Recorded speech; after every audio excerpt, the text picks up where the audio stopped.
नमस्कार, मैं हूं निकिता और आप देख रहे हैं सत्यहिंदी.com। चलिए एक नजर डालते हैं अब तक की सुर्खियों पर। पुलवामा हमलों पर किए गए खुलासों के बाद अब जम्मू कश्मीर के पूर्व राज्यपाल सत्यपाल मलिक को सीबीआई ने 28 अप्रैल को रिलायंस इंश्योरेंस मामले में पूछताछ के लिए बुलाया है। सूत्रों के अनुसार सत्यपाल मलिक से जम्मू कश्मीर में 2 परियोजनाओं में कथित अनियमितताओं के संबंध में 2 मामले दर्ज किए थे। ये मामले तब दर्ज किए गए थे जब सत्यपाल मलिक जम्मू कश्मीर में राज्यपाल थे। माना जा रहा है कि यह पूछताछ रिलायंस बीमा मुद्दे पर होगी। वह योजना जिसे आरएसएस और भाजपा नेता राम माधव कथित तौर पर मलिक को जम्मू कश्मीर के राज्यपाल के रूप में पारित करने के लिए प्रेरित कर रहे थे और जिसे मलिक ने रद्द कर दिया था। 14 अप्रैल को मलिक ने द वायर को इंटरव्यू दिया था, जिसमें उन्होंने खास तौर पर इस डील के बारे में बात की थी। मलिक ने कहा था कि भारतीय जनता पार्टी और राष्ट्रीय स्वयंसेवक संघ के नेता राम माधव ने तत्कालीन जम्मू कश्मीर के राज्यपाल को रिलायंस इंश्योरेंस द्वारा प्रस्तावित एक योजना को पारित कराने की कोशिश करने के लिए विशेष दौरा किया था। 17 से 20 साल की सजा काट चुके गुजरात के गोधरा में 2002 में साबरमती एक्सप्रेस में आग लगाने के मामले में 8 दोषियों को सुप्रीम कोर्ट ने जमानत दे दी है। वहीं बाकी 4 दोषियों को फिलहाल जमानत देने से इनकार कर दिया, जिन्हें निचली अदालत ने फांसी की सजा दी थी। हालांकि बाद में हाई कोर्ट ने उम्र कैद में तब्दील कर दिया था। सुप्रीम कोर्ट में चीफ जस्टिस डीवाई चंद्रचूड़ और जस्टिस पीएस नरसिम्हा की बेंच ने गोधरा मामले में फैसला किया है। बता दें 2002 के गोधरा में साबरमती एक्सप्रेस ट्रेन में आग लगाकर 59 लोगों को जिंदा जलाए जाने के मामले में आजीवन कारावास की सजा काट रहे अब्दुल रहमान धनतिया, अब्दुल सत्तार इब्राहिम गद्दी समेत कुल 27 दोषियों की तरफ से दाखिल जमानत याचिका पर सुनवाई की गई। दिल्ली के साकेत कोर्ट में 2 लोगों को गोली मारने के आरोपी को हरियाणा के फरीदाबाद से गिरफ्तार किया गया है, जिसकी जानकारी विशेष आयुक्त रविंद्र सिंह यादव ने शुक्रवार शाम को दी। बता दें संदिग्ध, जिसका नाम जारी नहीं किया गया है, ने एम राधा नाम की एक महिला पर 4 या 5 गोलियां चलाई और इस फायरिंग में एक वकील भी घायल हो गया था। दिल्ली के सीएम अरविंद केजरीवाल ने ट्वीट कर लिखा है कि राजधानी में कानून व्यवस्था पूरी तरह से चरमरा गई है। दूसरों के कामों में अड़चन करने और हर बात पर गंदी राजनीति करने की बजाय सबको अपने काम पर ध्यान देना चाहिए। यदि कानून व्यवस्था नहीं संभलती तो इस्तीफा दे देना चाहिए ताकि कोई और इसे कर ले। लोगों की सुरक्षा राम भरोसे नहीं छोड़ी जा सकती। एससीओ मीटिंग के लिए पाकिस्तान के विदेश मंत्री बिलावल भुट्टो जरदारी ने कहा कि भारत में शंघाई सहयोग संगठन परिषद की बैठक में उनकी भागीदारी एससीओ के चार्टर के प्रति इस्लामाबाद की प्रतिबद्धता को दर्शाती है और इसे द्विपक्षीय संबंधों के संदर्भ में नहीं देखा जाना चाहिए। उन्होंने कहा कि हम एससीओ चार्टर के लिए प्रतिबद्ध हैं और इस यात्रा को द्विपक्षीय यात्रा के रूप में नहीं बल्कि एससीओ के संदर्भ में देखा जाना चाहिए। पाकिस्तान के विदेश मंत्रालय की तरफ से कहा गया कि बैठक में हमारी भागीदारी एससीओ चार्टर और प्रक्रिया के प्रति पाकिस्तान की निरंतर प्रतिबद्धता और पाकिस्तान द्वारा अपनी विदेश नीति की प्राथमिकताओं में क्षेत्र को दिए जाने वाले महत्व को दर्शाती हैं। जम्मू कश्मीर में हुए आतंकी हमले में बड़ा खुलासा हुआ और सूत्रों से पता चल रहा है कि इस हमले को 5 आतंकियों ने अंजाम दिया है, जिसमें से 3 विदेशी हैं और 2 स्थानीय लोग हैं। इस हमले में ये बात भी सामने आई है कि कश्मीर में होने वाली G20 की बैठक से पहले खौफ फैलाने के लिए किया गया था। हमले को लेकर पुलिस ने कई लोगों को हिरासत में लिया है और पूछताछ की जा रही है। इस हमले में राष्ट्रीय राइफल्स के 5 जवान शहीद हो गए थे, जबकि एक जवान गंभीर रूप से घायल हुआ। शहीद हुए जवानों में हवलदार मनदीप सिंह, सिपाही हरकिशन सिंह, लांस नायक कुलवंत सिंह और सिपाही सेवक सिंह पंजाब के रहने वाले थे और लांस नायक देबाशीष उड़ीसा के निवासी थे। दरअसल कश्मीर और लद्दाख में 2 बैठकें होनी थी और इस हमले से आतंकी संदेश देना चाहते थे कि कश्मीर में माहौल ठीक नहीं है।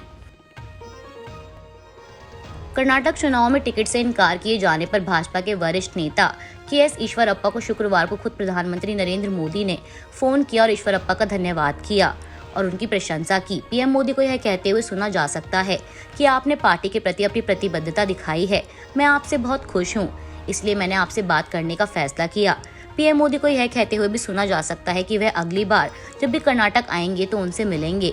इस बात पे कांग्रेस ने हमलावर होते हुए कहा कि ऐसी भगदड़ मची है कर्नाटक भाजपा में कि सब छोड़कर भाग रहे हैं और अब खुद प्रधानमंत्री मोदी को ईश्वरप्पा को फोन करके ना छोड़ने के लिए गिड़गिड़ाना पड़ रहा है। कांग्रेस ने कहा कि प्रधानमंत्री मोदी द्वारा भाजपा नेता ईश्वरप्पा को भाजपा का टिकट न मिलने के बावजूद बगावत न करने के लिए बधाई देना अस्वीकार्य है। इस व्यक्ति पर 40% कमीशन की मांग करने का आरोप है और भाजपा कार्यकर्ता संतोष पाटिल द्वारा आत्महत्या करने के बाद भ्रष्टाचार के आरोपों पर इस्तीफा देने के लिए मजबूर किया गया था। ऐसे भ्रष्ट नेताओं की प्रशंसा कर भाजपा स्पष्ट संदेश दे रही है कि वे भ्रष्टाचार और अवैध गतिविधियों का समर्थन करती है। प्रधानमंत्री नरेंद्र मोदी ने वीडियो कॉन्फ्रेंसिंग के जरिए सूडान में सुरक्षा स्थिति की समीक्षा करने के लिए आज एक उच्च स्तरीय बैठक की, जिसमें अधिकारियों से सूडान में फंसे भारतीयों के लिए आकस्मिक निकासी योजना तैयार करने को कहा। इस बैठक में विदेश मंत्री एस जयशंकर, राष्ट्रीय सुरक्षा सलाहकार अजीत डोभाल, सूडान में भारत के राजदूत रविंद्र प्रसाद जायसवाल और कई अन्य वरिष्ठ अधिकारी उपस्थित रहे। पीएम मोदी ने अधिकारियों को सतर्क रहने, घटनाक्रम की बारीकी से निगरानी करने और सूडान में भारतीय नागरिकों की सुरक्षा का लगातार मूल्यांकन करने और उन्हें हर संभव सहायता देने का निर्देश दिया। प्रधानमंत्री ने सूडान के पड़ोसी देशों के साथ साथ सूडान में बड़ी संख्या में फंसे नागरिकों के साथ निकट संचार बनाए रखने के महत्व पर भी जोर दिया।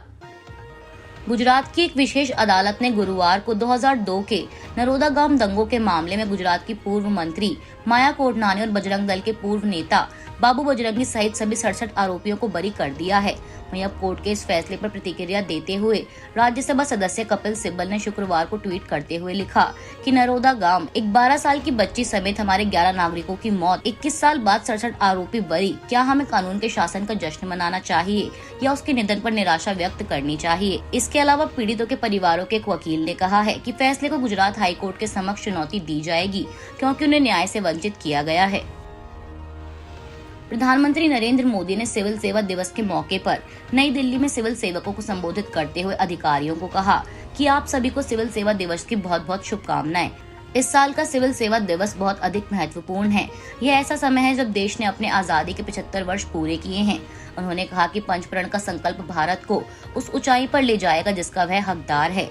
पीएम ने कहा कि देश को आजादी के अमृत काल तक लाने के लिए उन अधिकारियों की बड़ी भूमिका रही जो 15-25 साल पहले इस सेवा में आए हैं, और अब आजादी के इस अमृत काल में उन युवा अधिकारियों की भूमिका सबसे बड़ी है जो अगले 15-25 साल इस सेवा में रहने वाले हैं। प्रधानमंत्री नरेंद्र मोदी ने इस दौरान नवाचार के अंतर्गत राष्ट्रीय कोविड-19 टीकाकरण कार्यक्रम के लिए स्वास्थ्य मंत्रालय से केंद्रीय स्वास्थ्य सचिव राजेश भूषण को लोक प्रशासन में उत्कृष्टता के लिए प्रधानमंत्री पुरस्कार 2022 से सम्मानित भी किया। राजस्थान में सचिन पायलट और गहलोत सरकार के बीच का तनाव कम होता नहीं दिख रहा। दरअसल अब सचिन पायलट ने रामप्रसाद सुसाइड केस में गहलोत के मंत्री महेश जोशी के खिलाफ मोर्चा खोल दिया है। पायलट मृतक के परिजनों से मिले और उसके बाद निष्पक्ष जांच और कार्रवाई की मांग कर एक नया विवाद खड़ा कर दिया। आपको बता दें कि अगले कुछ महीनों में राजस्थान में विधानसभा चुनाव होने हैं। अब ऐसे में सचिन पायलट और गहलोत सरकार के बीच चल रहे मनमुटाव से कांग्रेस के लिए राज्य में मुश्किलें बढ़ सकती हैं। बता दें कि मामला जयपुर के परकोटा इलाके का है। यहाँ सचिन पायलट बीजेपी के सांसद किरोड़ीलाल मीणा के नेतृत्व में उस धरने में बैठे दिखाई दिए, जहाँ रामप्रसाद मीणा नाम के एक शख्स की खुदकुशी को लेकर इंसाफ की मांग की जा रही है। पायलट ने भी गहलोत सरकार के कैबिनेट मंत्री महेश जोशी और बाकी आरोपियों पर कार्रवाई की मांग की है।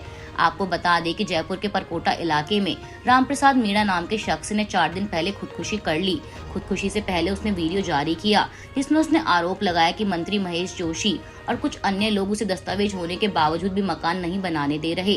वह जिस मंदिर परिसर में रह रहा था उससे भी उसे बाहर निकालने की कोशिश कर रहे हैं।